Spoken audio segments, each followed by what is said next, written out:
Tonight's show is brought to you by the ethereal, the esoteric, the unseen, Vendetti Optics, and you, our listeners. I may have been abducted and probed for all I know.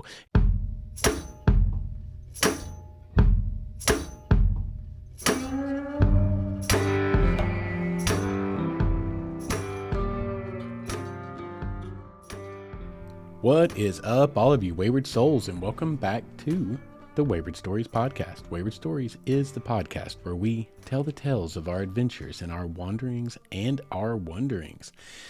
Hi, everyone. My name's Justin. Who are you? It's been a while, hasn't it? Yeah, like I haven't even added it up because I have so much shame. I'm going to say 2.5 months. 2 months solid for sure.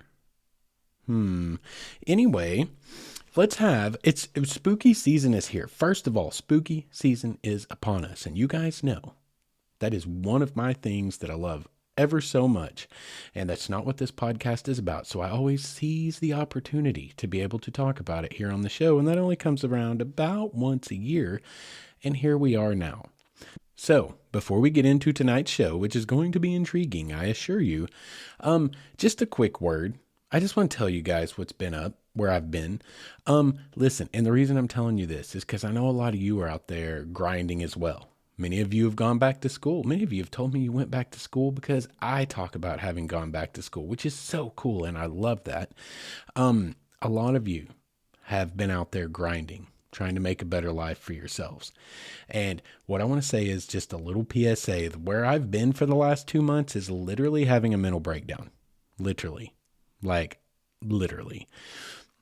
I've barely held it together and I had to take a break. It got to me. 2.5 years of grinding. It's been a lot more years than that, but when I added school to the mix, 2.5 years, nonstop, no breaks, no summer breaks, no winter breaks, such is the nature of my program. It's one class rolls right into another. And trying to do the Sherpa articles and trying to keep this podcast coming out bi-weekly, going to school. You guys know, having a child, you guys know, anyone that's out there grinding, and it finally got to be too much, and I basically collapsed in on myself, and I had nothing left, no gas in the tank. So this last 2 months has been me trying to get myself together and reset and recentered and rebalanced and re-prepared to further attack as we move forward. So, us missing 2 months of show, while I regret it and I hate it, it was absolutely necessary for my mental well-being. And to be completely honest with you, I'm not totally back yet. I'm still getting it together, but I'm feeling a lot better and I'm feeling like I've got some downtime. And yeah, we're getting reintegrated and resetting for the last 10 months of my college schooling experience. Still got a 4.0. And now we're in the home stretch, less than a year to go. And I've just been getting reset, getting my life in order a little bit. Because any of you who have done anything like this know how everything just falls apart. Especially if you are continuing to be a good parent and make sure that all of the extra work is not affecting your child. That just constricts your time frames to nearly nothing and you have no time for yourself. So I've just been getting it back together. Everything is okay over here in Wayward Stories land. But I just wanted to let you guys know, listen, for any of you who are out there grinding, make sure and take a mental break if you have to. There's no shame in it. And as a matter of fact, it is crucial and necessary to keep you going so you do not suffer from burnout and so you do not completely collapse in on yourself and wonder, what is the point of even waking up every day? We don't want anyone to reach that point. So listen, give yourselves a break. Show yourselves the same grace and mercy that you show others around you. Like right now, those of you who know, you were probably going, Justin, chill out. It's all good, man. We're good over here. You take care of you. Hey, listen, turn that right back around to yourself. Turn that right back around to yourself if you need it and show yourself the same grace and mercy and consideration that you show those around you because you deserve it every bit as much as anyone else does. Anyway, PSA over. Let's get on with tonight's show about spooky stories. I'm excited. I'm very excited to tell this one or to do tonight's show. What is tonight's show about? Well, really, it's interesting. Tonight's Wayward Stories episode is a collection of wayward stories. These are spooky stories that never really had a place in any of the other spooky season episodes I've made. Also, if you guys will recall, I went to the Crescent, what, a year and a half ago, did a collaboration up there, and I told you that I had my own Crescent ghost experience at the famous Crescent Hotel. And I never told you the story. I told you I was going to make you wait until the spooky season. And last year we did one on the creepy legends of the national parks. So I never got to tell you that. And I've got a big one we're going to hang on to till the end, which will blow your mind and you probably won't believe it. But I am going to share it with you. It was one of the most... oh gosh, I don't even know the right word to use here. Let's just say it was the most jarring experience of my life. So hang on till the very end and we'll tell you that one. But tonight's episode is just a collection of spooky season stories that did not have a home. They're wayward spooky stories, wayward spookums. And that's what we're going to talk about tonight. And I'm excited because I get to work in a little bit of a recent one-off adventure as we go about our way and what this show is all about, getting out and living your life and taking opportunities. So I get to work in a recent adventure because something a little strange. This isn't necessarily such a spooky story, but it is a very strange little oddity, kind of a little blip, if you will, that I don't know how to otherwise explain. There very well may be a good explanation, and my critical thinking mind has one that is probably the answer, but anyway, let's just get to telling that story. So I recently was able to reconnect with one of my most favorite people in the entire world. Was not able to really talk to her or do a lot in the last couple of years, but we were able to reconnect. It has been awesome. She's one of my favorite humans ever on this planet. So it's been good to have her back in my world. And so we've been able to go out and do a few things, go on a few road trips and reconnect and hang out and talk. It's just great to have that. But anyway, we went on a little adventure just 2 nights ago. Many of you may well be aware of the comet we've had gracing our sky, which I cannot pronounce and I'm not going to attempt to. And I think by tonight, or whenever this actually drops, as I recorded tonight, it may no longer be visible. And so whenever it drops, I'm certain that it's going to be gone for apparently another 80,000 years. So bye-bye, Hope you guys got out and took your shots at it while you had the chance. But I was determined that we needed to go and try to take a photograph. I wanted to photograph it. I don't have nearly the equipment to do that, but I knew that I could still get it, a version of it, with what I had as best as I could possibly get it. And I just wanted to do that. So we took a little road trip on, I believe it was Saturday night, as a matter of fact, and headed down to Talamina Scenic Drive. I've told you guys about that before. It is a beautiful drive that is literally it's one of the most beautiful drives in the southern part of the country for fall foliage. Like, short of going to New England, down here in our part of the world, it's one of the best. People come from all over the country and in some cases all over the world to drive it when we have peak colors. So that alone was a good enough reason to go, right?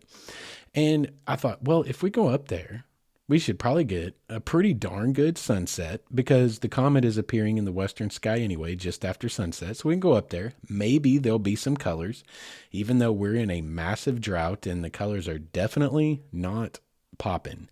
There were a few colors, but this season's going to be pretty rough for that down here in Arkansas. I think we don't have a lot of colors happening right now. There's been no rain. We've had no rain. Our entire state is under a burn ban right now, every single county. It's rare that happens.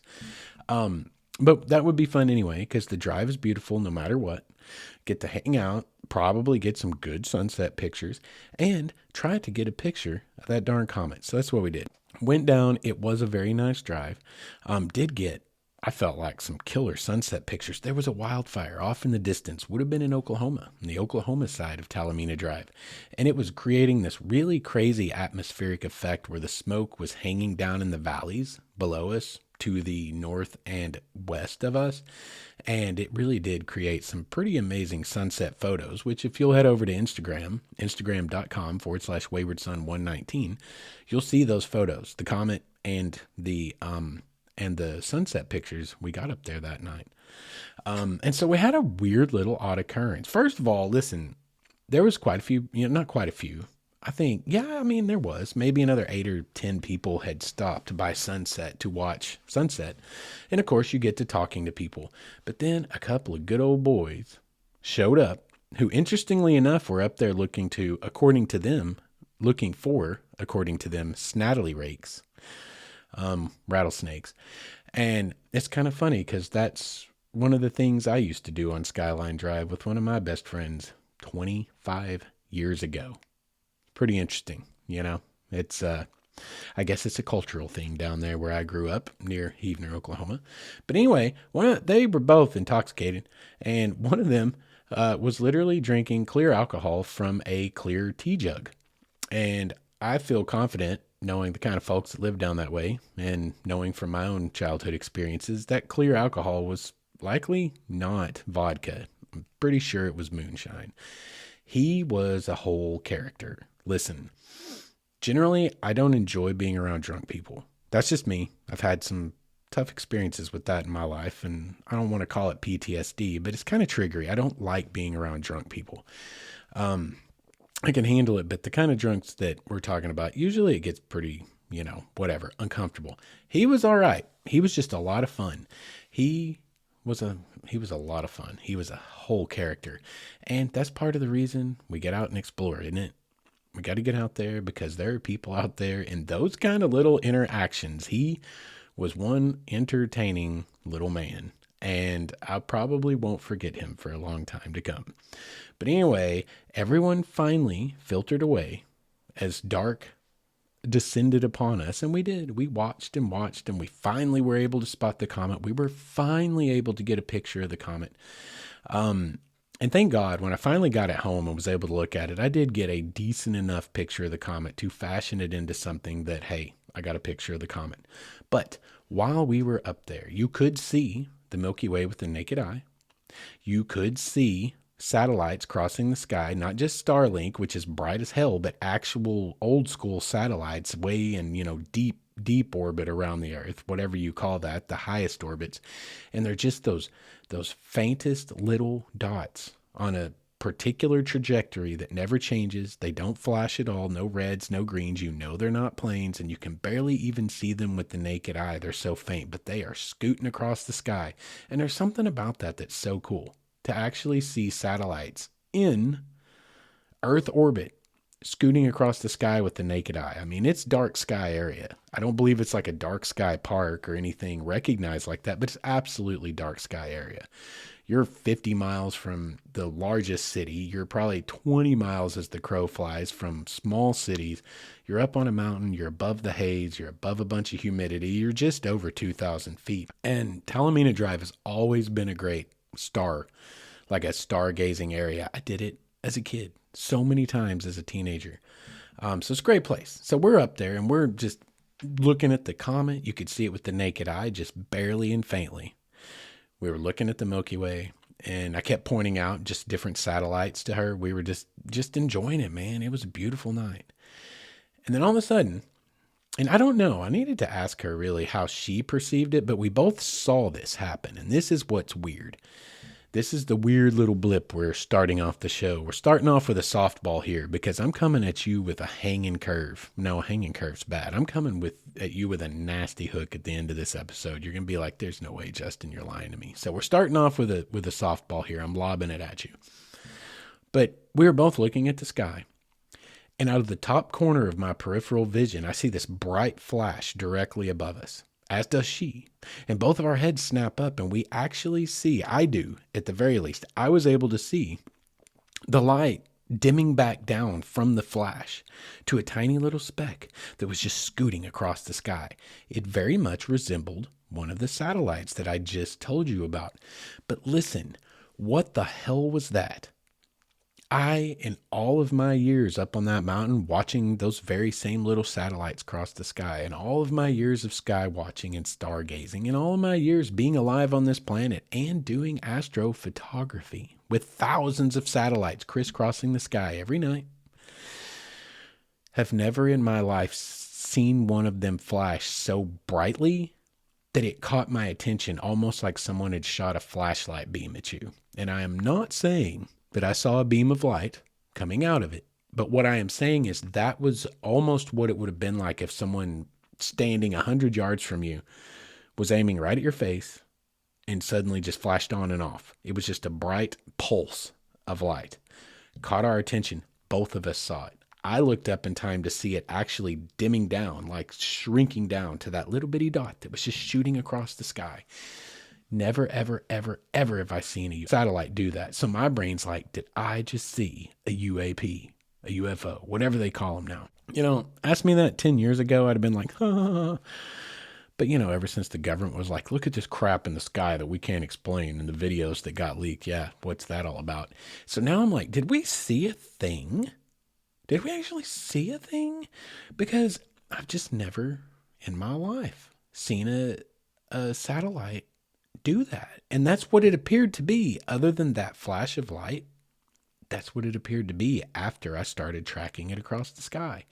So anyway, that's how we're starting off tonight's episode with my weird little, I feel like, you know what? I don't know if I lost any time that night. I may have been abducted and probed for all I know in that moment, because I think that's what they say. Isn't that what they say about UFO abductions? Like you just kind of like get dropped back where you were and you lose all that time. You don't really realize that you were gone.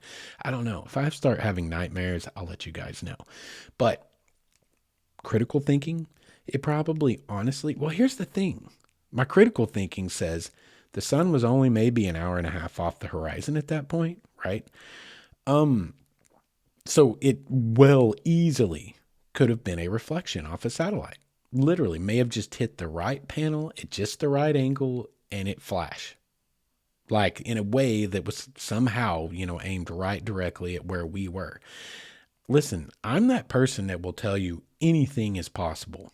There's nothing that's impossible. God, I've seen things in my life happen that, y'all, I literally landed a tennis ball on top of a tennis net once. And it stood there for like 8 or 9 seconds before it finally fell off the net. While playing tennis and hitting the ball back and forth. How in the world does a ball on any trajectory, a tennis ball, land directly on top of the net just so that it stands there? That has got to be 1 in a million. Okay? I've seen actually multiple weird little things like that in my life. There's no way. The odds are totally against that. So I will never say something's not possible. And the most logical explanation to me is that the sun glinted off of a panel on a satellite just so that it shot a light right at us. But the only thing that throws me off of that is I've never in my life seen a bright light flash like that in the sky in any way, shape, or form. And I've spent many nights in the woods. I've spent many nights stargazing. I've spent many nights actually looking at that sky. I've never seen a light flash just rando like that in the sky. Ever in 44 years, 43 years. What? But then I'm like, also, is there even a way? Would it light travels as far as light travels, I guess, forever. So it is possible, I guess. But why don't you ever hear anyone talk about that? I've never even heard of anyone saying, I saw a bright flash in the sky last night. Like, it just seems like that would be something that wouldn't be, say, common, but that it wouldn't be unheard of. Does that make sense? I don't know. It was weird. But anyway, that will lead me into my very next story, which is not my own, but my mother's. And, you know, God rest her soul. I don't know what you guys say about stuff like that. She has been gone, I know, in 7 or 8 years now. And I kind of wish, you know, I'm getting older now and going, and I've always been interested in history. I've always been interested in humans. I am shocked by how little I asked, how many stories I didn't ask her about that I've just recently been thinking about. Like, I would have loved to have sat down with her now and been like, what do you remember about this or that? You know, and anyway, so regrets, whatever. You guys ask your parents before they're gone about anything you want to know, your grandparents even, you know. Ask them about anything you want to know and make records of it, because once it's gone, it's crazy because you suddenly realize, no, that story's literally gone forever. No one else has that story but that person, and now it's gone. So that's wild in and of itself, right? But anyway, my mother told me this story many years ago. And here's the thing. The reason I even tell it to you is because my mama was not that person to fib. She was not. And there are things I could tell you about her that would like further speak to her, I guess, ethics, her principles, her morals, but she was literally, I swear to Christ, the most devout person not devout. Devout's not a good word. She was the most like puritanically minded kind of person. She hated lying. She didn't tell fibs. She didn't, you know what? I ain't even going to repeat that. I knew things I shouldn't have known. And I was like, holy crap, this woman is legit like a pure half angel human. Like this is not like her to tell a crazy story. And also, it's not like her to believe in the thing that I'm about to tell you, which is why it always stuck in my brain so strongly. She told me one time that she saw a UFO. Legit. And this would have been back in the 60s. And again, my mom, even when she was young, she didn't have a crazy streak. She never did the drugs or the whatever. I could show you evidence. She was not that person. It just wasn't her. It just wasn't her. And it happened actually not that far from the area down by Talamina Drive where I saw this. It was just off the north slope of the mountain down in the valley, as a matter of fact, because my mom grew up in the same city I did. Heavener, Oklahoma City is, that's hilarious. The small town that I did. She just did it 30 or 40 years before I did, right? And they would go out to these strip pits. We call them strip pits. It's surface mining for any of you in other parts of the country that don't call them strip mines. But it's where they take out, they follow surface veins of coal and they basically mine from the surface and don't go into the ground. Well, you'd go out to strip pits and you'd swim. We did that even when I was in high school still. Super dangerous. Not a good idea. But we'd do that. That was just something you do when you grew up in a small town before the internet. Like, you ain't got nothing to do. You'd go swim in the strip pit. Someone had a zip line up in one of ours. Man, that was a blast. But anyway, she told me, she's like, my friends and I were driving down one evening and we were going to go swim in the strip pits and hang out with all of our friends. And all of a sudden, right next to the road, this bright, enormously bright light appeared right next to the highway. The old state highway that we were on. We came to a stop and look over, and this thing's hovering maybe 10 feet off the ground, no more than 30 or 40 feet from the road, because she said that it was really as similarly as close to height and distance as some of the power lines, are from the road, the right of way that's right next to the road. And she said, but it wasn't like on the wires or on the poles. It was standing alone, just a little bit higher than that. But she's like, it was so close. It was right there. And we all got out and we all stopped and we were all looking at it. And it wasn't very long before suddenly some fighter jets came flying over the horizon. And this is just how she said it. Fighter jets showed up and chased it off. It took off and it flew away, and it flew away so fast they couldn't even get close to trying to catch it. And they were fighter jets. And that actually tracks, y'all, because Fort Smith is just a few, aeronautical miles from Heavener, and they actually used that valley to train in. I remember seeing the F-16s when I was a teenager flying through our valley down there. And back in the 60s, they still had a fighter jet mission. It was very early stuff. We're talking F-4 Phantoms and things like that we would have seen in Vietnam and also the Korean War, stuff like that. I don't remember what was stationed in Fort Smith at the time, but we had a fighter wing that would come through that valley. So it actually tracks that fighter military jets could show up if somebody was reporting some craziness going on or was on a radar. But she was like, she swore to me that she saw that. And it flew off, and she's like, all of my friends that I was with, we all saw it. And it was faster than the fighter jets, and it took off faster. Like they came over the horizon, and it just shot off. It was just gone, just that fast. I was like, you sure? Like, it wasn't a helicopter or anything? And she was like, no, helicopters can't move that fast and they make noise. It didn't make any noise. Y'all, listen, my mama didn't lie about stuff like that. She wasn't even disposed to believe in stuff like that. She was actually predisposed to not believe in stuff like that because she was raised in a very Christian environment where there was no place for aliens and UFOs, right? Because man is the center of the universe, according to God, etc. She was more dispositioned, so to speak. Her disposition would have been to not believe that, but she sat there and said, she's like, I don't know if there's aliens or anything. I don't think there's supposed to be, because the Bible doesn't say that, but I know what I saw, and that's what I saw. And y'all, I am inclined to believe it, because you would have just had to have known my mother. So there you go. there's a decent start to the episode with just some weird, spooky one-offs about, not even spooky, but just weird. You know, in light of the recent revelations by the US government and all this stuff, it's like, well, I guess it's less crazy to talk about stuff like this now because they got video and footage of this stuff from our freaking latest generation fighter jets. And they're like, oh, we don't know how to explain that. Geez, look how fast it goes. We don't have anything that can do that. So maybe something's out there, guys. Who knows? Who knows? And you know, it's really interesting because both of these events happened down in the Heavener area where I grew up. And that area just has a whole vibe. And I don't know if it, see, again, I'm a cultural anthropologist, right? What I do is study folklore and mythology and people's cultures and the transition of cultures. Like, I don't know what it is about that area, those Ouachita Mountains down there. Is it just that it's mountains? And mountains always have that vibe? But I've been in other mountains that don't, that feel bright and airy. Our mountains feel dark and oppressive. They always have. All through my childhood, I felt that way. And it turns out in adulthood, I'm not the only person that ever felt it. I've heard other people talk about it. Like it just feels like a heavy, dark cloud hangs over those mountains in that valley. And what's interesting is, from an anthropological perspective, no one's ever really inhabited those mountains except for like seasonal hunter-gatherers.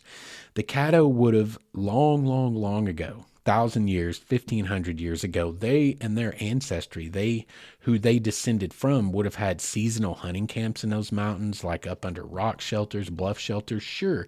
But those are like seasonal hunting camps. And they do go way back, all the way to, I think, late archaic, definitely early woodland with the Fushmaline culture.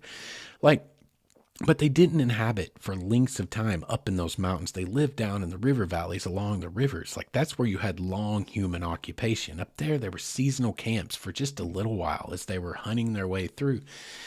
It doesn't really make a lot of sense why those mountains would have such a crazy, because no one's ever really inhabited them like long term. Like the Ozarks, the Scotch Irish moved in you know, late 1700s, early 1800s, and they settled up in those mountains. They were where we get the term hillbilly, literally hillbill. Like that's for real where that came from. There is kind of at least a couple of 100 years of established cultural context there of people living there long term over and over and over again.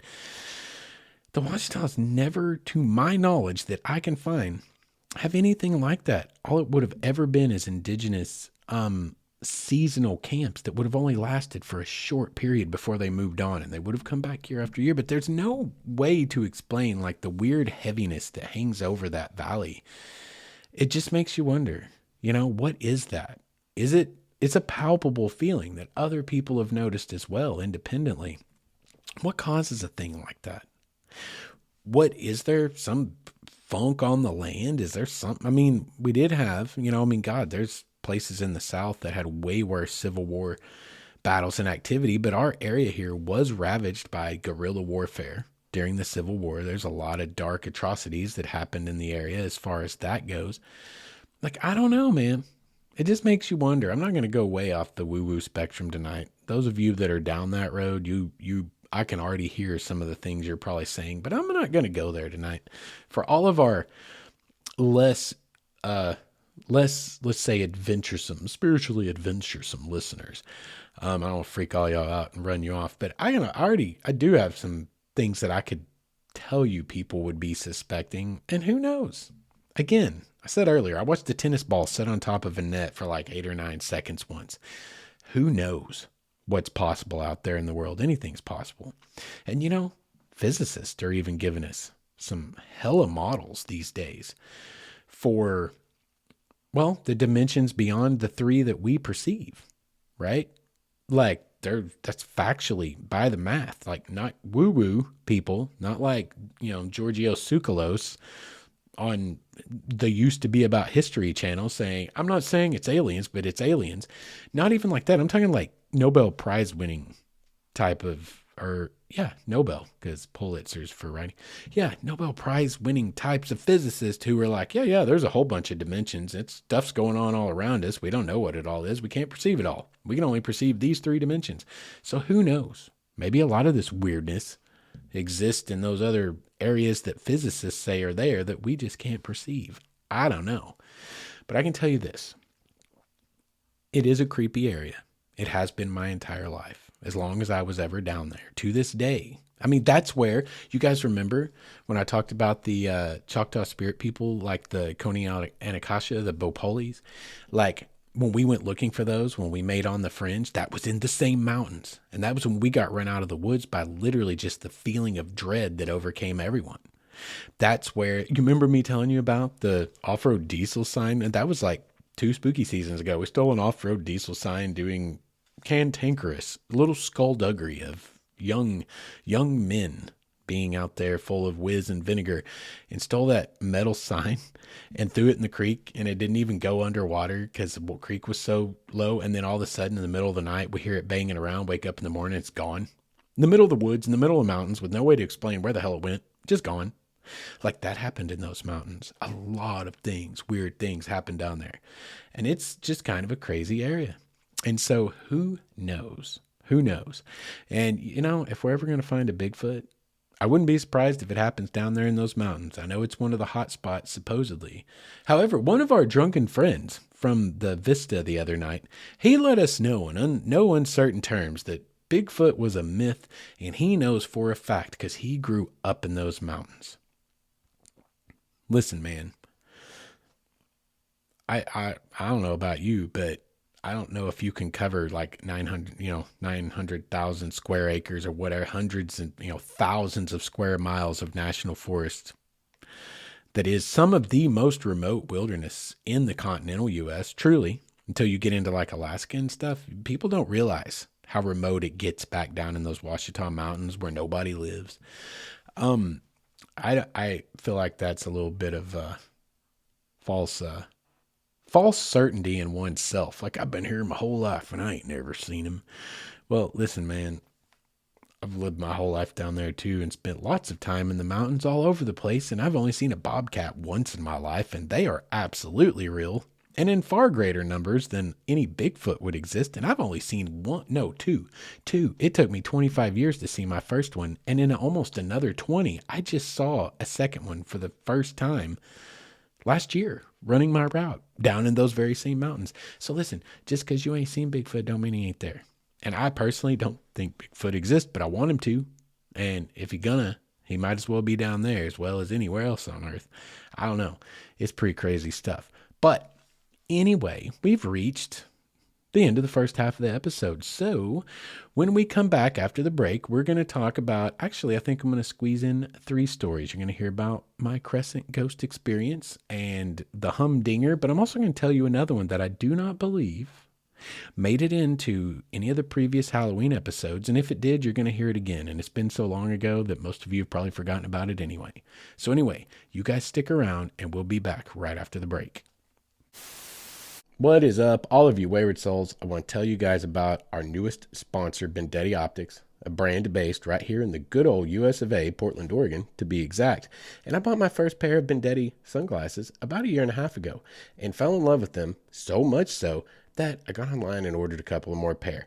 And when I did, there was a small shipping snafu, an order fulfillment snafu, and I got on the phone, gave them a call, and guess what? I get a call back from who?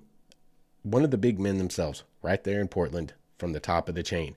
Have a great conversation, and we end up starting this great relationship we have. They more than made right the little snafu that occurred, and I am now a huge proponent of them because I can tell you from personal experience they are good people, and they're trying to compete with the big boys out there, coming in at a price point of about $40, but using the exact same frame material, TR90, and the same polarization process as the big guys. As it turns out, something I think we are already probably knew in our hearts, when you buy big name sunglasses, you're buying a big name, not necessarily any more quality than you can get somewhere else, like at Vendetti Optics.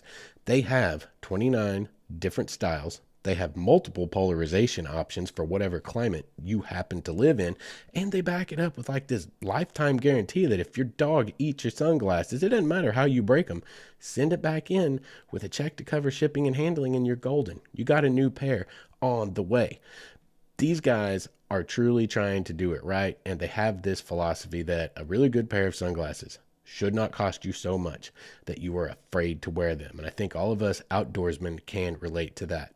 So if you guys, like me, are very practical and like to get more bang for your buck and wear some great looking sunglasses, check out BendettiOptics.com. That's BENDETTI optics.com.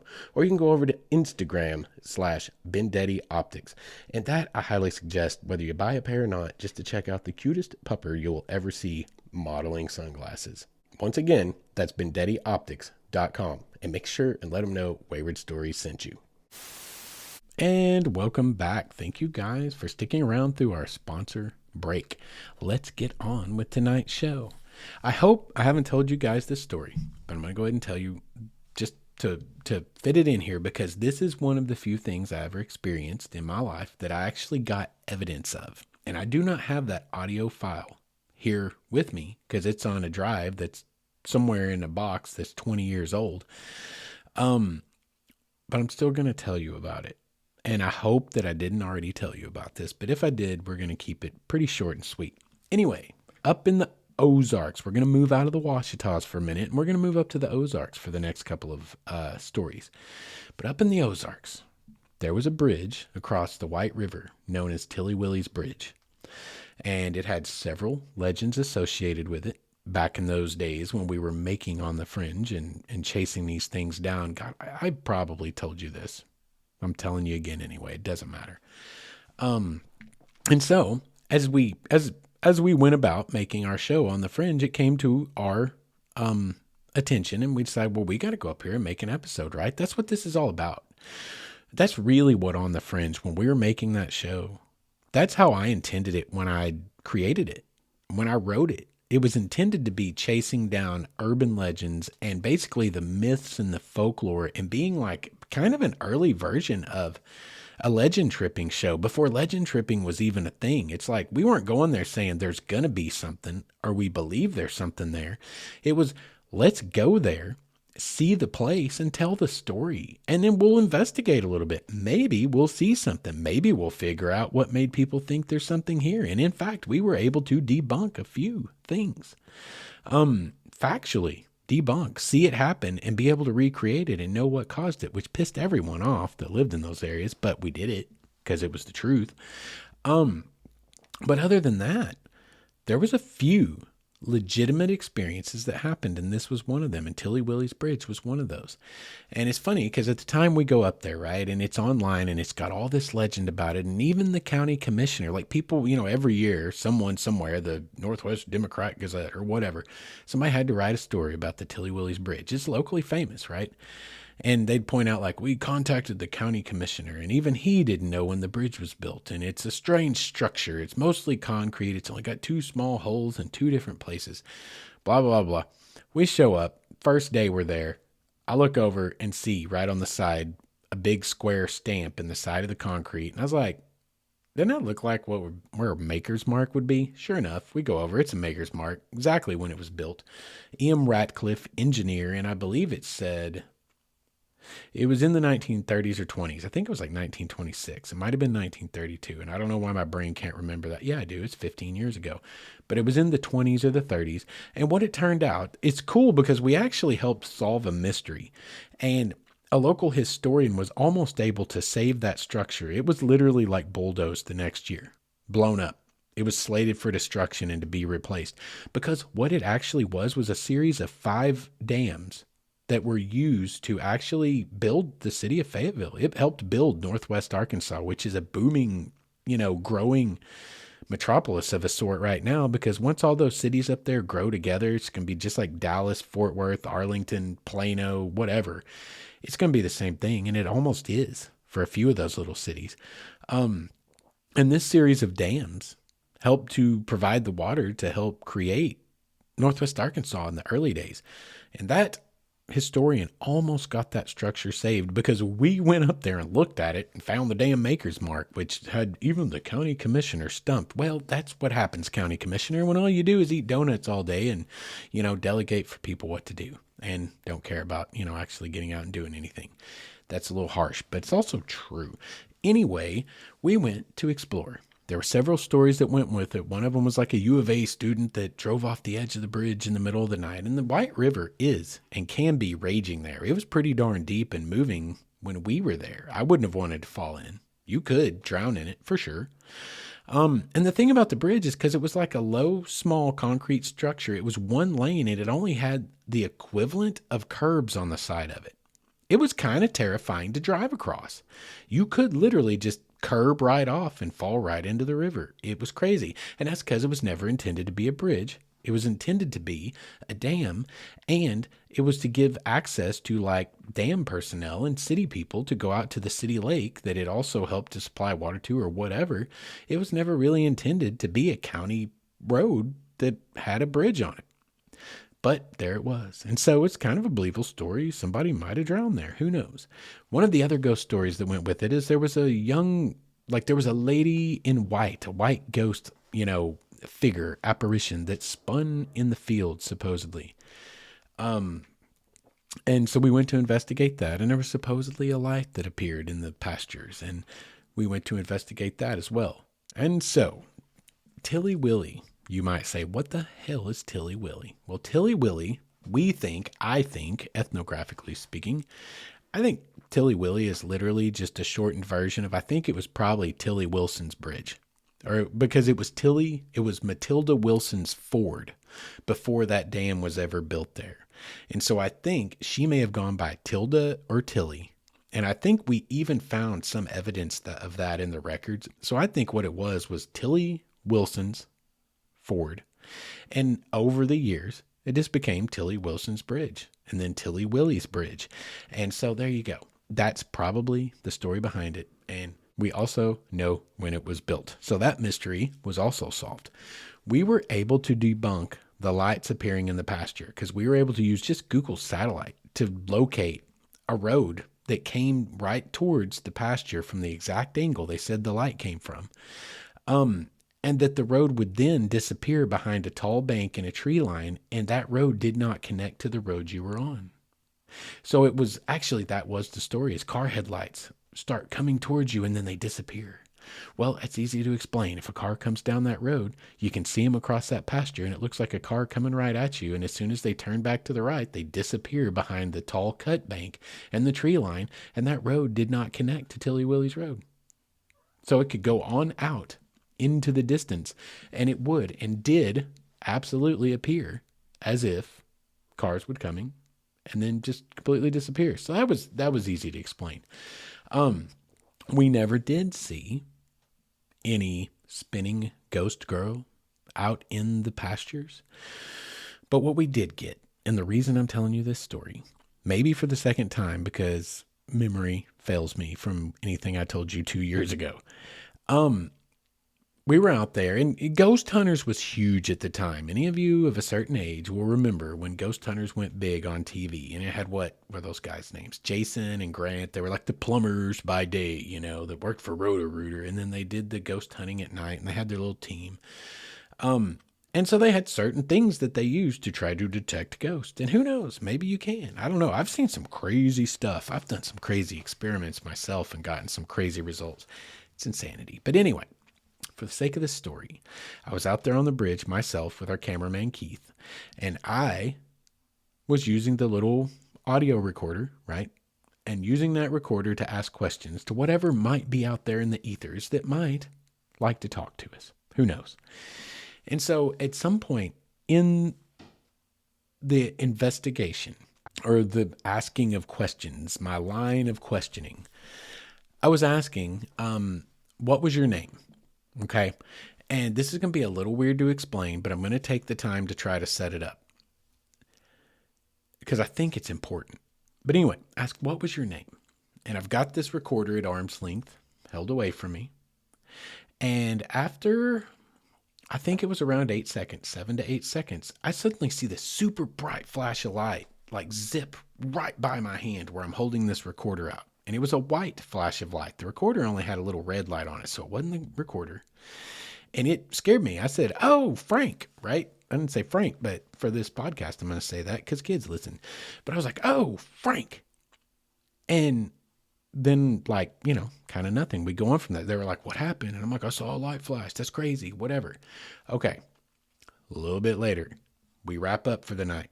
Didn't catch anything as far as we knew. We debunked something. We figured out when the bridge was built. We didn't see no ghost girls. And we didn't really have anything other than that happen. We didn't think we got anything. Something jumped into the river and scared the hell out of us while I was up there. Not long after I got, that little event that I just occurred, told you. And it actually was standing on the riverbank, and I could see it in the moonlight out of the corner of my eye. I didn't know what I saw because it was just a silhouette amongst a bunch of brambles and tree branches and dead limbs and stuff, until I saw it dive into the water and make a huge splash. And I have no idea to this day what it was. I mean, do beavers stand up on their back legs before they dive in the water? Maybe it was a beaver. Maybe it was something. That was terrifying. Who knows? We'll just say it was a troll, because trolls live under bridges, right? So we're just going to say it was a troll, but it's probably a beaver.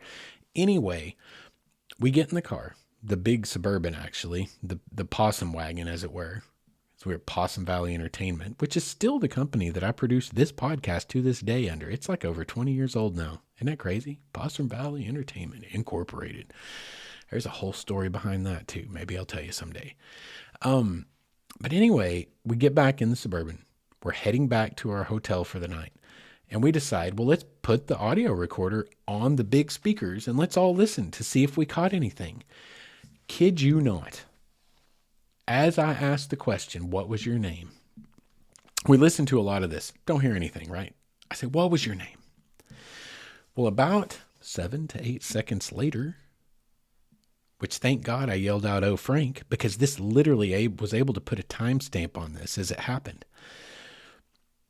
6.5 to 7 seconds later, you hear a low whispered, but almost like when you whisper loud like that, you hear a female voice in a whisper like that. And I say, what was your name? And 7 seconds pass, and then you hear, Sarah. And then you hear me yell, "Oh, Frank." And it sounds like I'm responding to that voice. But the thing is I didn't hear that voice. What I saw, what happened, what I'm responding to is the light I saw flash right between myself and the audio recorder that I had held at arm's length. So there you go. For whatever that's worth, we caught an actual, what they call an EVP, an electronic voice phenomena. And there's no doubt. I mean, it made it into the episode. I could go plug in the episode right now. I've got the DVD from Amazon right now that I showed my daughter recently, and she thought that was the coolest thing ever. But there's no mistaking it. There's no mistake. It's not a bird wing flapping or something. No, it's literally a human female voice. And I asked what its name was, or her name was, whoever's name was, and it said, Sarah. Okay. Now, that freaked us the heck out. I mean, I'm surprised we didn't drive off the road. Chaos ensued. Anyway, we get back to town. We sleep for the night. We go home. We get back to Possum Valley Studios, back at my apartment, my townhouse at the time. And we review all the rest of the evidence. And Joe, Irish Joe, our audio guy, actually found another EVP later in the same session.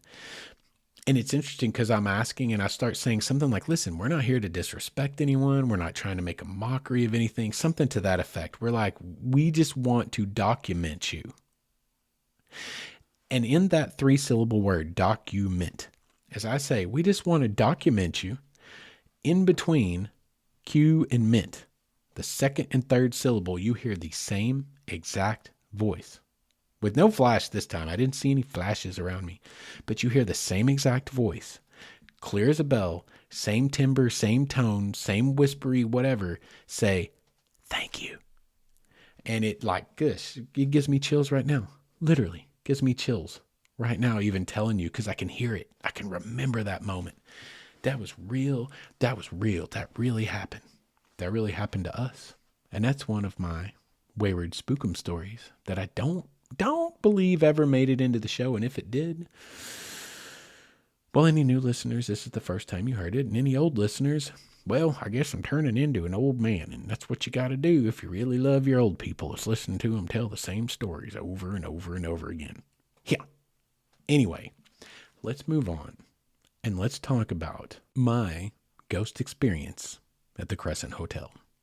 Okay. For a lot of you You may have heard of the Crescent. It is famous. And it is famously haunted. And I got the opportunity. I won the collaboration last year, and I was able to go up there, and I was able to explore and write several articles and take a lot of pictures, and it was pretty cool.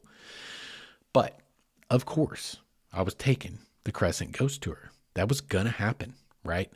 And so I go through, and in our guide, his name was Ollie Board. They do it in period costume. He was dressed as a train conductor, so his stage name, so to speak, was Ollie Board. All aboard. It's cute, whatever. But he takes us through. He tells us, take lots of pictures, pay particular attention to the pictures and the reflections in windows and things. And that's where we get a lot of things. And y'all, there is actually some insane evidence, photo and videographic evidence people have caught at the Crescent. I ain't joking. Like some insane ones that are hard to explain. Like, listen, I'll be the first guy to be like, that orb is a dust ball. I know how cameras work. I was a videographer.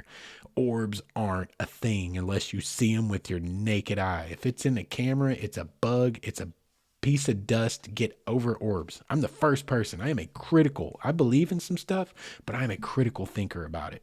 Truly, I sincerely am. So listen, a lot of stuff you see in reflections, that was my first thought is, well, that's pareidolia, homie. Like, oh yeah, there's a blur in the window. And why do you see a duck in the clouds? Why do you see Abraham Lincoln with a Yankees baseball cap on, floating in the clouds? That's called pareidolia.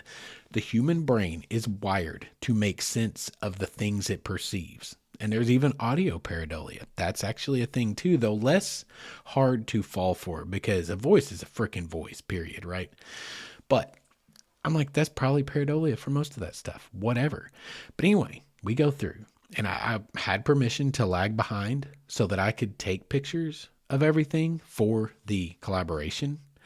And anyway, Mr. Ollie Board, super nice guy. It was super fun. It was a fun little adventure. It was a fun ghost tour. And it's a lot of history. For any of you that don't believe in ghosties, any of these ghost tours usually have a fair bit of history because usually the hauntings are based on the history. It's kind of a logical progression there. But it's a cool history tour that has some really great stories that you could call ghost stories, urban legends, whatever you want. You don't have to believe if you don't want to. But it was fun. But I will say this, I didn't feel creeped out at all. I didn't feel any fear, no sense of dread, nothing whatsoever. But after the tour, it was an enjoyable tour. After the tour, went downstairs and got to meet Ollie Board and got to talk to him. And I started talking to him and I started telling him about what I was doing there. And he sat down and we sat down and talked in the lobby of the Crescent for 2 hours that night till almost 2 a.m. Our tour wrapped up at midnight. And it was neat talking to him. He was a really interesting guy. And he said to me while I was sitting there talking to him, he's like, look through your pictures, when you look through your pictures, look real close in the reflections. He reiterated that point. And so I'm talking to him and I start looking through the pictures. And as we're talking, I did that for quite a while. I took a boatload of pictures, right? And then suddenly something caught my eye. And this is where we tell the story that I did not tell you back in the Crescent episode. Something caught my eye in one of the photos. And I was like, that looks like a figure of a person. And my first thought was someone else in the tour group. But then I immediately realized, no, you were alone the whole time. You lagged behind everyone to take all these photos. And so I zoomed in on the photo. And I immediately was able to locate my own face in the reflection of this glass door on the second floor of the Crescent. And in the other panel of the door, there was a very clear looking human silhouette. And so I zoomed in closer and I literally got chills from head to toe because suddenly I realized I could clearly see a woman in a Victorian era dress standing facing away from the door, and I could see her back, and I could even see the part in her hair, and I could see the squiggly curlies on the side of her head, which, by the way, helps date that woman to the 1890s. It was a specific hairstyle that was very popular for a pretty small window of time. That, accompanied by the kind of dress she was wearing and how it was fashioned, the way it buttoned at the back. Guys, it's literally this detailed. It's literally like a human in Victorian dress was standing there right in front of me. But you can see in the picture, no one's right in front of me. And we even went back up and recreated it and figured out exactly where I was standing. We were able to gauge this because remember, my face was reflected in that door, and I was able to place myself exactly where I was when I took the photo by framing out the size of my head and where it was at and which panel of the door. And we used another human to step in and out and took several photos until we were able to absolutely ascertain where whatever it was that showed up in my picture had to have been standing to have created a reflection that would have been that size in silhouette. We used a real human to recreate the silhouette, and we were able to see that whatever was there would have easily, clearly been in my frame. Big time, right in the middle of my frame. But there was no one in the middle of my frame. If I'm lying, I'm dying, guys. Swear to you this happened. Went in, blew it up, cropped it down, and changed the exposure on it just to bring out details. In and of itself, you can see, okay, that there's something there. And you can even make out most of the details to a degree that I just described with it as it was shot. But when you go in and you crank the exposure up, and you change it to like black and white and change the exposure and make the contrast extreme, y'all, you can see a woman standing there with her hands behind her back, crossed. You can see the button at the top of the back of her neck where her dress was fastened. You can see the little curlies of her hair. You can see the part in the middle of her hairline in the back of her hair. You can see everything. Y'all, when we tested that, when we went back and we put a human in frame, we were able to see where she would have had to been. No one was there. We looked at the walls. There were no pictures of anyone in Victorian garb on the walls. The only person in Victorian garb, so to speak, on our tour was a man, our guide, Ollie Board, and he was not in a period dress, and he did not have curly hair and was not parted in the back. He actually had a conductor's hat on. And there was no way anyone could have been outside because it was the fire escape and it was basically off limits, obviously, unless something bad was happening. And we even looked and saw like, no, there's no way because we were seeing the back of her. She would have been facing me, like everything about it, the inverseness of that reflection. Like I got a ghost in a picture, 100%. Without a doubt, I believe that. And it is one of the craziest things that's still on my phone right now to this day. And it will never leave my phone. It's also backed up into the cloud in like 2 different drives, air drives, cloud drives. No joke. I got a picture of a Victorian era young lady in the Crescent. And you know what's really interesting about all this? Is the Crescent started out as a hotel. And it kind of ended its life as like this crackpot doctor's cancer curable place. We talked about that in the Crescent episode. But what's crazy is in the time window that this garb and this hairstyle was in style for women in the Victorian age was in the same time frame that the Crescent wasn't a hotel anymore. And it wasn't yet a cancer curable hospital. What it was is it was a like finishing school for young ladies of affluence, Victorian era ladies, young ladies, exactly like the one that showed up in that photo. And when I go to post this episode, I will simultaneously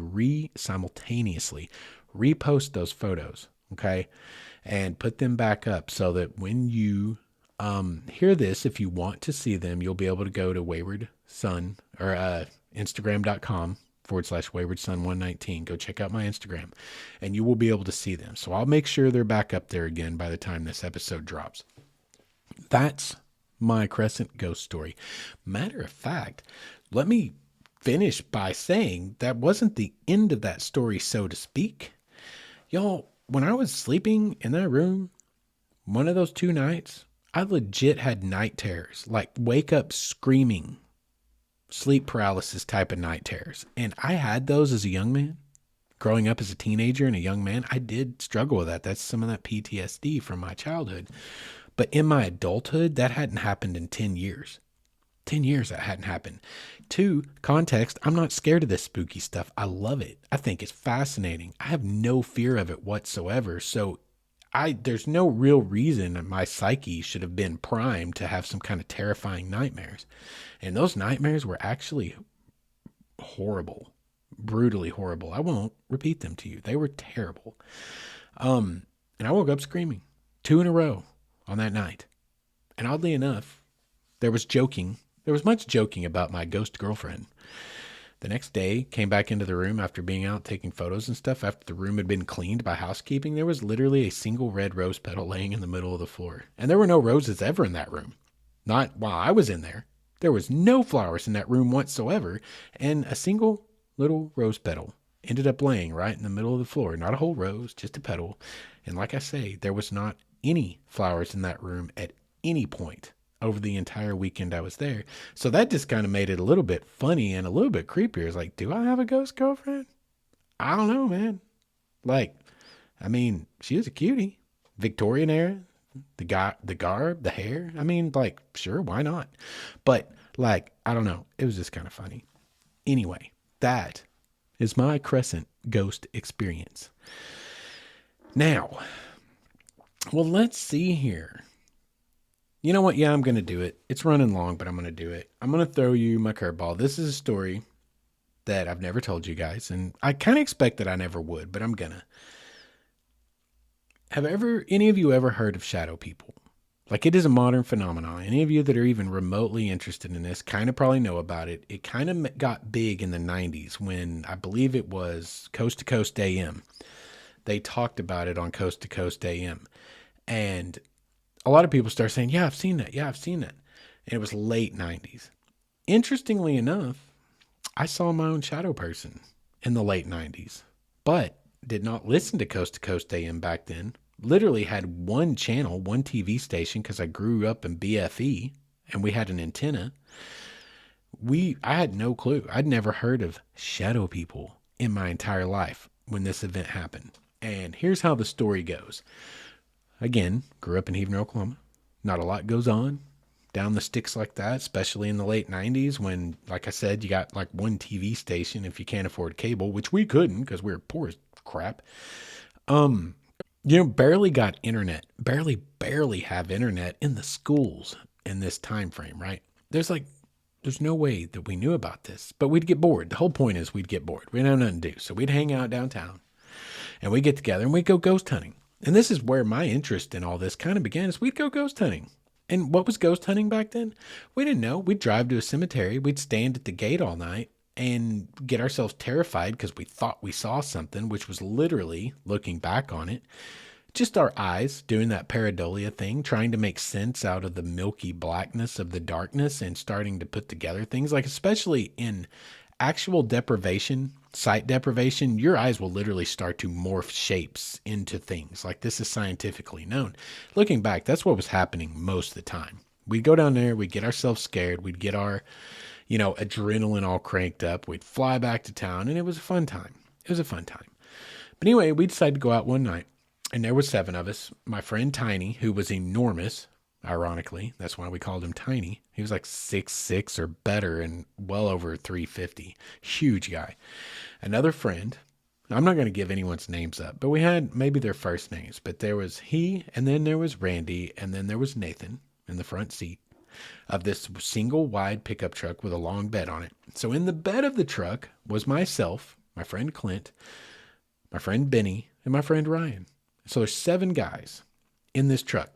We go out and we had these 3 cemeteries in a row. The Hontubby Cemetery, which that is a Choctaw name. If you're wondering what the hell is Hontubby, that is a Choctaw word, Choctaw name, last name.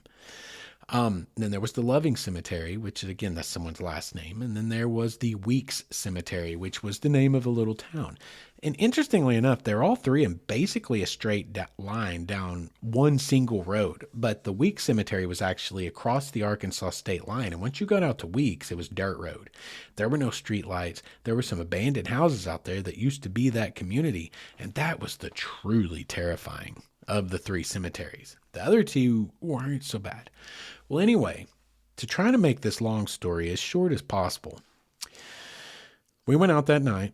We drove to the Hontubby Cemetery, and nothing happened. And as a matter of fact, I recall very clearly it felt dead as a doornail. A lot of nights it'd be kind of like electricity in the air, and I think it's just us. And I think we desensitized ourselves. We got to where we did it so much because we couldn't find anything else to do. I think we just got over it and sort of bored with it. But nothing happened. We go to the Loving Cemetery. Nothing happens. Go on down the road to the Weeks Cemetery.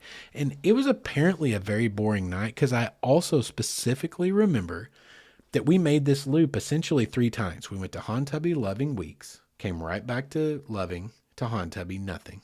Went back to Loving one more time to Weeks, came all the way back. And we finished the night by going to the Hontubby Cemetery for the last time, which would have been the 3rd time that we were there that night. But on the 3rd time we went back, Tiny decided he was going to drive out on the road that goes and loops through this old cemetery back in the woods and park. And he did. So we're sitting in the bed of the truck. They're sitting in the front seat of the truck. Kills the engine, and we're sitting there. And the moon's super bright that night. It's like a full moon. That's important to this story because very clear field of view. For several minutes, we sat there kind of just talking and looking. I remember scanning the entirety of my vision from side to side, and all I see is, kind of milky bluish light bathing across headstones. Some of them glinted a little bit. Some of the newer ones that had kind of that lacquer finish on them still, you'd catch a reflection of the moon on it, but literally nothing scary. Nothing felt weird at all. And it was dead. Everything felt dead. And so we're looking around, and I do want to point out we were not disrespectful teenagers, believe it or not. I knew some guys, had some friends like that, and I think they're all in jail to this day. And I say friends, I had acquaintances I went to school with that were those kids that kicked over headstones and stuff, and they ended up getting burned barns down. They got in a lot of trouble. We weren't those guys. We weren't there to be disrespectful. We never did property damage to stuff like that, especially cemeteries. Like, that's insanity. I don't know what ever possesses someone to be that way with a cemetery or anything like that. But that wasn't us. We were just out there because we wanted to get scared. We wanted to see ghosts. We wanted to know if there was something on the other side, right? Well, we're sitting there, dead as a doornail, kind of bored. Nothing's happening. Talking a little bit, looking around, scanning the horizon, and all of a sudden, I hear my friend Clint, who is sitting right next to me. And if I can line this up, and it's hard to explain things like this, but you know how people will sit in the bed of a truck and their back will be against the glass, say the back glass of the pickup. So it's like your back's to the guy that's in the front seat. His back's to you, yours is to him. You're like on the wall in between the truck and the truck bed. So it's Clint on my right, I'm in the center, and my friend Ryan's on my left, and Benny's at the very end of the bed, down there by the tailgate, sitting crossways with his feet across the tailgate, so to speak, but the tailgate's up, but he's just sitting crossways, and we're all using the bed of the truck as, a backrest. Clint's to my right, got his arm up on the bed of the truck, like kind of just reclined out there, and I suddenly hear him start making weird noises, and he starts going, and it's like he's trying to talk, but nothing's coming out. And so I'm like, what's happening next to me, right? So I turn to look at him, and I see that he is staring up, kind of at a little bit of an angle, I don't know degrees, but kind of up and back towards the end of the truck, off the end of the truck. And I'm like, and I can see his face in the moonlight. It was, like I said, bright moon. And he looks, his eyes are wide, and his face is shaking because he's trying to talk, and he's going, whatever. And I, for a moment, did not want to follow his gaze, but I did. I remember stopping to think about that I don't want to do this. It was like that instantaneous thing, but then I looked. This is the part, and the reason I've hesitated to tell you guys this ever in any of the previous episodes, because this is so hard for me to even believe. And it's been so many years now, 25 years on at least, that I probably would not believe this, my memory of this, had I not had 4 witnesses with me in the bed of that truck, 3 witnesses and myself, that all saw the exact same thing and were able to corroborate it independently after the fact, without colluding amongst ourselves. So I know it happened, but I would not believe it if I was telling me this story. So anyway, with that as, an asterisk, let's move forward. What I see when I look to where he is already looking, is something that I would say, because I can think we'd spend a lot of time drinking beer, standing around a tailgate of a truck as a high schooler, and we're all close to 6 feet tall-ish, somewhere close. It was much taller than the average person standing at the bed of the truck. I would say if we're all close to 6 foot, this thing was more like 7.5 feet tall, somewhere in there. Enormously tall, enormously slender, and this is before Slender Man, and it doesn't look like Slender Man, but it's enormously tall. It's probably 10 to 15 feet from the bed of the truck. It is walking directly at us in strides. It is tall, it's lanky. It has on clearly a hat, some kind of a wide-brimmed hat, and what appears to be like a duster. I'll be honest with you. You guys ever seen the cover of Tombstone, with Kurt Russell and Val Kilmer and all that? If you took one of those cats and put them in a complete black silhouette, that's probably what this looked like. And this was before Tombstone, by the way. Or at least I think it was. It doesn't matter, because what the hell would you connect that to? But that's kind of what it looked like. It had on some kind of a duster-looking thing. And it had some kind of a hat-looking on thing. But here's the deal. It was darker than the dark. Definitely blacker than the black of the night, because the moon was out, so the sky was actually kind of blue. This thing was pitch black, like it absorbed light's what it felt like. But here's the thing, you could see through it, because I remember specifically seeing the moonlight glinting off of a headstone right through its freaking stomach, its torso. And it's the other thing. It was only like, you can only see certain parts. Like, you could tell where the face should be, and you could tell where there should have been eyes, but there really wasn't. And it's not like it was empty void sockets, but it was just like dark depressions. It was like there was a certain mass to it, and there was certain features to it, but the features were ill-defined. You couldn't really make it out.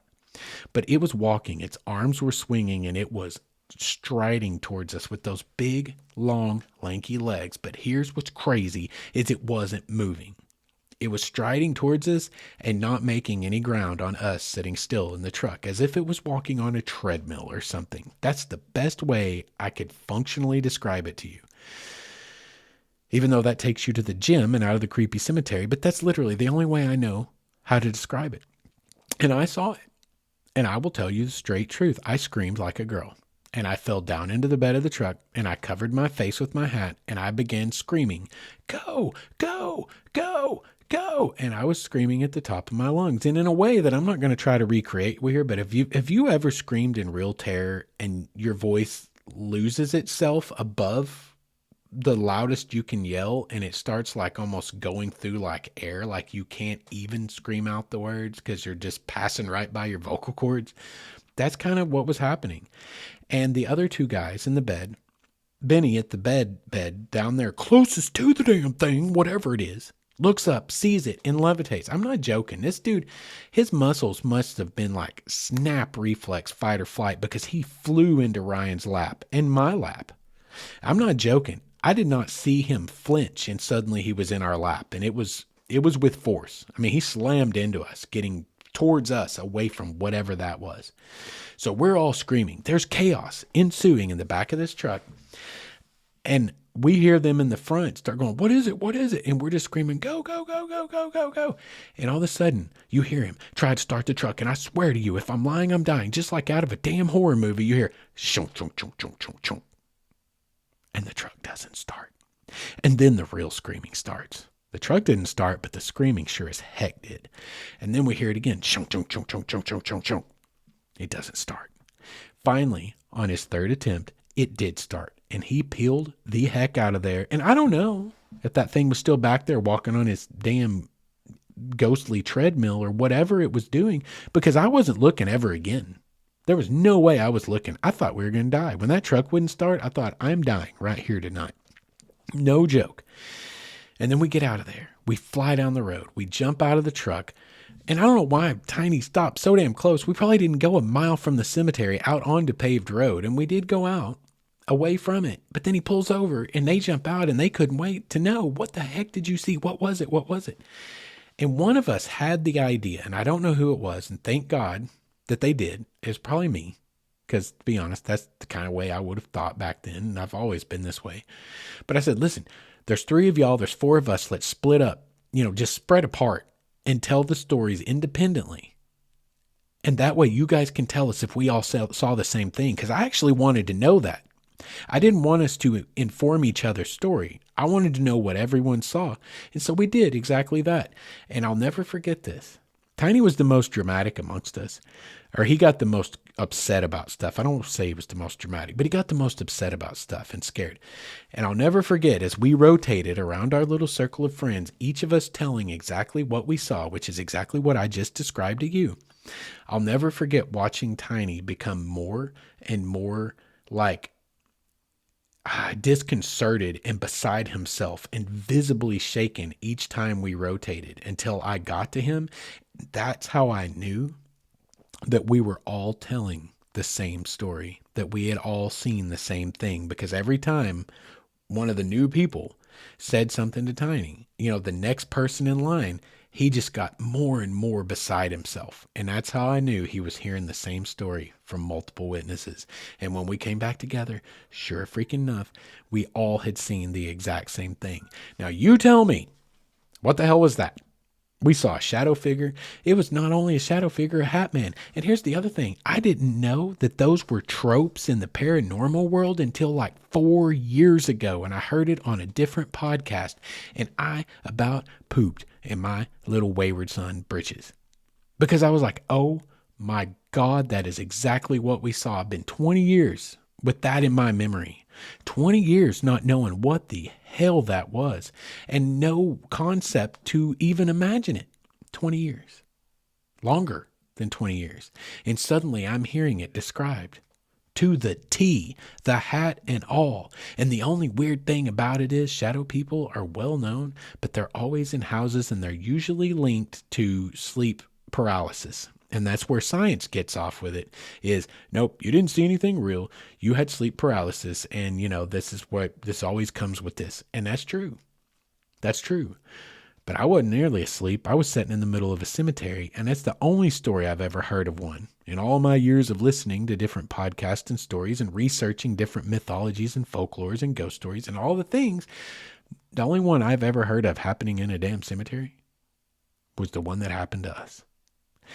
And that is the curveball that I was going to throw you guys. And the thing I thought I'd probably never tell to you guys, because that is so out there that I wouldn't expect any of you to believe it. Like I said, had I not had 4 witnesses, 3 other witnesses with me that corroborated it after the fact in the moment, I'm being serious when I say I very likely would not believe my memory of that night, that it just came from somewhere, because I know how memory works. We make up a lot of memories, guys, and then we come to believe they were really a thing. I would not believe this memory if I did not have witnesses that night that I can talk to this day and say, yeah, I remember that. So I swear to you, that happened to me. And that's crazy. And the moral of this story, kids, is don't go out in the cemeteries looking for scary stuff unless you want to find scary stuff. And if you ain't ready to really find scary stuff, you don't need to be out there looking for it. Because when I was out there looking for it, I thought I wanted to see it. After I saw it, I wish I never had. And no joke, I did not sleep that night for sure. Every light in the house was on and I watched TV until the sun came up. And the next night, this is one of those, I'm pretty sure I didn't sleep the next night. I remember staying up all of the next night or most of the next night until I passed out at the last minute.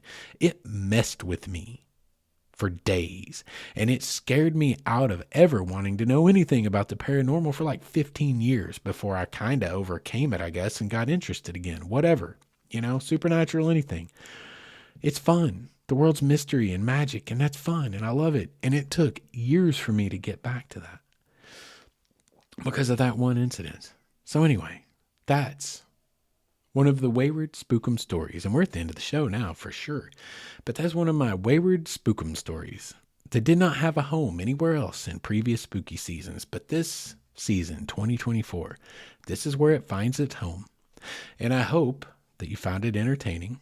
And you can laugh at my stupidity as a young teenager a little bit. But I also hope it chilled you a little bit. Whenever you're listening to this, I hope it is added to your spooky season vibe. And, yeah, guys, I guess that's going to wrap us up. This is going to be a long episode. I guess that's going to wrap us up. Well, it was really good to talk to you guys again and be back here in the studio. And I hope to talk to you again pretty soon, maybe close to my birthday. I'll have a week off work. and it's right at Thanksgiving, and maybe I'll have some more stuff to talk about. That episode I've been telling you guys about that I think's in the works, it's coming towards a philosophy of wilderness. Lots of big changes in Justin's worldview going on in the last few months, really. This has been a long time coming, and it's going to be one of those philosophical wonders whenever we finally get to it. And maybe it'll happen around my birthday, because that's when they always tend to. When I start looking back on the last year and what all has happened in my life and what's changed and what hasn't. So maybe that's what's next. Who knows? But hopefully we'll have another episode in about a month and not 4. But regardless, whenever I get to talk to you guys again, until then, I hope you guys get out. I hope you have a safe and happy and fun spooky season. I hope you get out and go on some fun adventures like any of these that I told you tonight. You could technically pretty much do all of them yourself. Get out there and go explore, y'all. Get off the couch. Go live your lives. Make some stories. Make some memories to remember as we move on down the road. Until we meet again, you guys remember to be good to each other.